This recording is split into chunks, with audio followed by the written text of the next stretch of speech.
በሰላም መጣችሁ። ይህ ቻናል ሁለገብ ነው። የሀገራችንን ከተሞች መጎብኘት ከፈለጉ አሁንም ምርጫው አመዲ ቲዩብ ይሁን። እንዲሁም ወገኖቹን መርዳት፣ ወገኖቹን ማገዝ ህልሞም ከሆነ ይህንን ለማሳካት የአመዲ ቲዩብን መጠቀም ይችላሉ። እንግዲህ ይህንን ዓላማ ካመኑበት ሰብስክራይብ በማድረግ እንዲሁም የደወል ምልክቷን በመጫን ቤተሰብ ይሁኑ። ስለመጣችሁ እጅግ አድርገን አሰላሙ አለይኩም ወራህመቱላሂ ወበረካቱ። ሰላም ብያለሁ። ውድና የተከበራችሁ የአመዲ ቲዩብ ቤተሰቦች እንደምናችሁ፣ ደህና ናችሁልኝ ወይ? እኔ ጋር ሁሉ አማን፣ ሁሉ ሰላም ነው አልሐምዱሊላህ። ሰላማችሁ በያላችሁበት ብዝት እንድልልኝ የሁል ጊዜ ምኞቴ ነው። ሰላም ለሀገራችን፣ ሰላም ለህዝባችን፣ ሰላም ለዓለማችን እያልኩ እንደ ሁል ጊዜው በአዲስ ስራ በአዲስ ቪዲዮ መጥቻለሁ ማለት ነው። እናንተም በላይክ እየጀመራችሁ ቪዲዮውን እስከ መጨረሻ ድረስ በማየት አበረታቱን። ለቤቴ አዲስ የሆናችሁ ሰብስክራይብ እያደረጋችሁ ቤተሰብ ሁኑ እላችኋለሁ። የኔ ውዶች፣ ውድ ኢትዮጵያውያን ኤርትራውያን ስለምታበረታቱኝ ከልብ ነው አመሰግናው ውዶችዬ። እንግዲህ ዛሬ የነ ንግስት ሱመያ ጉዳያቸው እስካልተቋጨ ድረስ ከነሱ ቤት አልወጣሁኝም። ዛሬም እነሱ ጋር ነኝ ማለት ነው። እንግዲህ ባለፈው ላይ ትላንት ነው መሰለኝ የሆነ ቪዲዮ አይቻለሁ። ምክራችሁን ስጡኝ፣ ኮመንት ላይ ጻፉልኝ እያለች ነበረ ሱመያ ማለት ነው። ሰይድ በሙቤ ተደውሎለት እንግዲህ ሱመያ ፍች ፈልጋለች፣ ንብረት መካፈል ፈልጋለች። እንደዚህ አይነት ጥያቄ ነው ያቀረበችለት። ሰኢድ ደግሞ ይሄንን ከአፏ አውጥታ ጠይቃ አታውቅም ነበረ። ንብረት የሚባል የለሽም፣ አንቺን በመፈለግ ንብረቴን ጨርሻለሁ።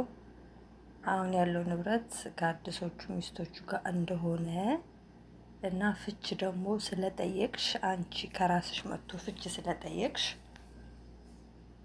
ንብረት የመካፈል መብቱ የለሽም ብሏታል ማለት ነው። እንግዲህ እኛ የህግ ተማሪዎች ባንሆንም እናነባለን፣ እናያለን፣ እንሰማለን እና ሱመያና ሰኢድ አንድ ላይ እየኖሩ ምንም ችግር ሳይኖር እንደው ከመሬት ተነስታ አሻፈረኝ ብላ የአይን ከለር አስጠላኝ በቃ ፍች ፈልጋለሁ ብላ ቤቷን ልጆቿን በትና ብትነሳ እሱ ይቅርታ እየጠየቀ ምን አድርጌሻለሁ የበደልኩሽ ምን አለ እያላት አይ በቃ ስላስጠላኝ ትዳሩ ስለደበረኝ ስለዚህ ካንተ ጋር መኖር አልፈልግም ብትል ለመህር እንኳን የሰጣት ብር ሳይቀር ሰጥታው ትፈታለች። ገባችሁ አይደለ? እሱ ምንም በቃ ሳይቀየርባት በቃ እንደው አስጠልተኛል በቃ ብላ ንቃ ማለት ነው። አሁን በገጠሩ አካባቢ የናቀ ሰው ጥሎሽ ሁሉ ሰጥቶ ይፈታል እንደሚባለው ማለት ነው። መህሯ የከፈላት መህር ሳይቀር ቁጭ አርጋ ኒካሁን ፈቷት መሄድ ትችላለች፣ እንደ ሸሪዓ ማለት ነው። ገባችሁ አይደለ? አሁን ግን ሰኢድ ሁሉ ጊዜም እንደምለው እቺ ልጅ ባሏን ሻንጣውን አስተካክላለት ወደ ቤተሰቦቹ በሰላም ሸኝታው በሄደበት ነው አግብቶ የቀረው። እልል የተባለለት ሰርግ፣ ቪአይፒ የሆነ በዝግ ባለስልጣን የታጀበበት ቪዲዮ እንዳይወጣ ተደርጎ ቀውጢ የሆነ ሰርግ ነው አያንቱ ጋር የተጋባው ሰኢድ ማለት ነው። እና እቺ ልጅ እንደ ድንገት ነው ቤቷ አናቷ ላይ የተናደባት። እንደ ድንገት ነው ባሏ ተሞሽሮ ያየችው።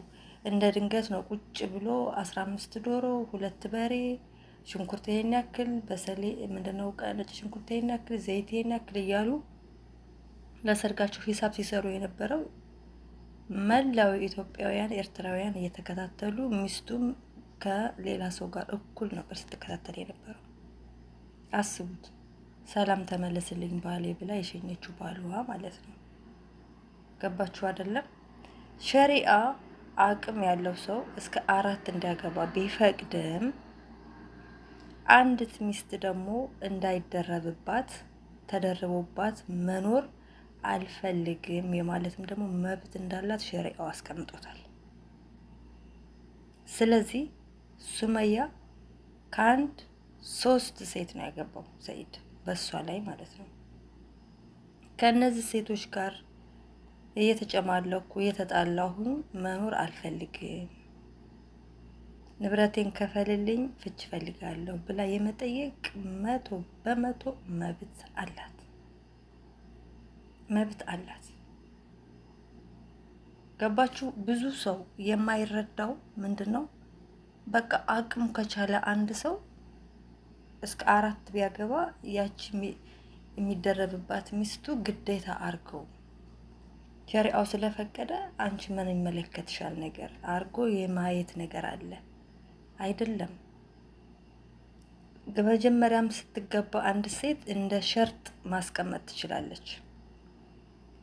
ገና ሲያገባት ነገ የተሻለ ህይወት ቢኖር እኔ የሆነ እንከን ቢኖርብኝ እንኳን ከኔ ላይ ላታገባ ካገባህም ደግሞ እኔ ልትፈታኝ ብላ እንደ ሸርጥ ማስቀመጥ ትችላለች። አንድ ማለት ነው። ሁለተኛ ደግሞ ከተጋቡ በኋላ ምንም አይነት ሸርጥ ሳይኖረው ከተጋቡ በኋላ ከጊዜ ሂደት በኋላ ከአመታት በኋላ ሌላ ሴት ወዶ ላግባ ሲል አንተ አግባ እኔን ግን ፍታኝ የማለት መብት አላት ሴት። ያንን ፍች ስለጠየቀች አንቺ እኔ እንድትቀመጭ እየፈለኩኝ አንቺ ወደሽ ነውና ፍች የጠየቅሽው ንብረት የለሽም ሊላት አይገባም፣ አይችልም። ገባችሁ አይደለም? ምክንያቱም እሷ እንዲደረብባት አልፈለገችም። መብት አላት፣ ሸሪዓዊ መብት አላት፣ የመፈታት መብት አላት። ስትፈታ በባዶ ሂጅ የሚላት ሸሪዓዊ የለም። ገባችሁ አይደለም? ሸሪዓ ለወንዶች ብቻ አይደለም፣ ለሴቷም የተቀመጠላት ህግ አለ።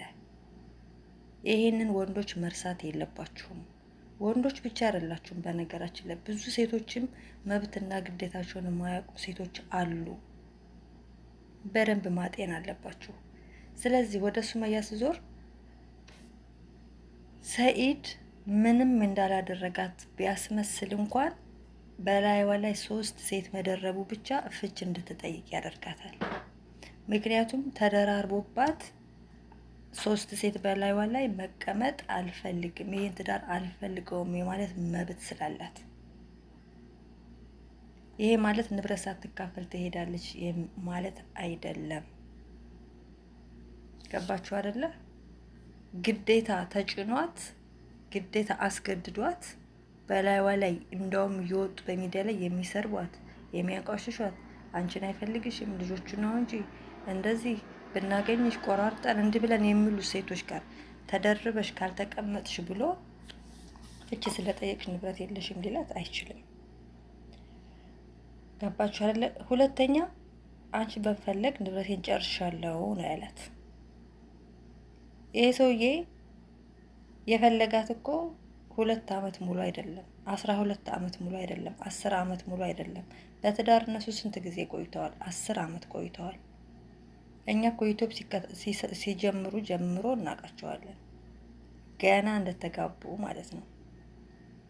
ያለን ነገር እኩል ያፈሩ ሰዎች ናቸው፣ እኩል የመጡ ሰዎች ናቸው። 10 አመት ያፈሩትን ንብረት እንዴት ነው 2 ወር 1 ወር ወደዛ ወደዚህ ኪዶ ስለፈለጋት የትራንስፖርት ስለወጣ ንብረቴን አንቺ ስፈልግ ጨርሻለሁ ሊላት የሚችለው? 10 አመት ሙሉ አብረው ያፈሩት ነው ወይ? በ1 ወር ምልልስ ሙሉ ንብረት የሚያልቀው? አንደኛ ዩቲዩብ እየሰራ ነው፣ አብረው ያሳደጉት ዩቲዩብ በየወሩ ገቢ እያስገባ ነው ቢመላለስ ማለት ነው። እዛ ጋር ደግሞ እኛ ራሱ ሚዲያ ላይ የሰማነው ደግሞ አለ፣ ቤቱ የሷ ነው እያለ አዳማ ያለው ቤት በስሟ ያለ ቤት ነው እያለ ማለት ነው። ያን ሁሉ ምን አድርጎት ነው ምንም አይነት ንብረት የለሽም ሊላት የሚችለው? ይሄ አያስማማም። ሰኢድ እንዳትፈታ ከእሷ መለየት ስላልፈለገ ልጆቹን ከእናትና ከአባታቸው ጋር አንድ ላይ አድርጎ ማሳደግ ፈልጎ እንደ እገዳ ይሄንን ለማስፈራሪያ አድርጎ የተጠቀመው ነገር ከሆነ ሊሆን ይችላል። ይሄ ደግሞ እስከ ዘላቂ ያለው መፍትሄ ደግሞ ይሄ አይደለም።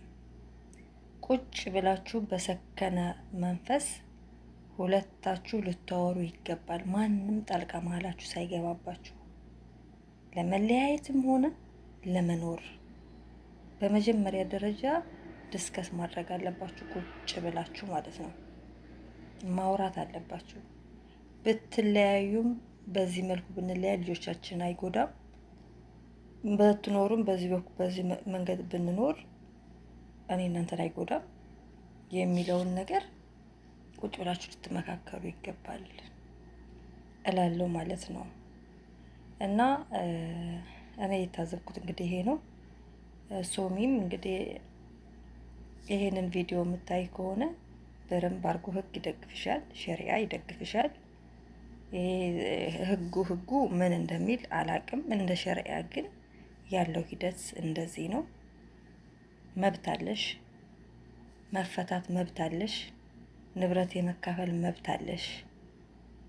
አስገድዶ ከ3 ሴት ጋር ሊጨምቆ ሊያስቀምጥሽ ግዴታሽ አይደለም።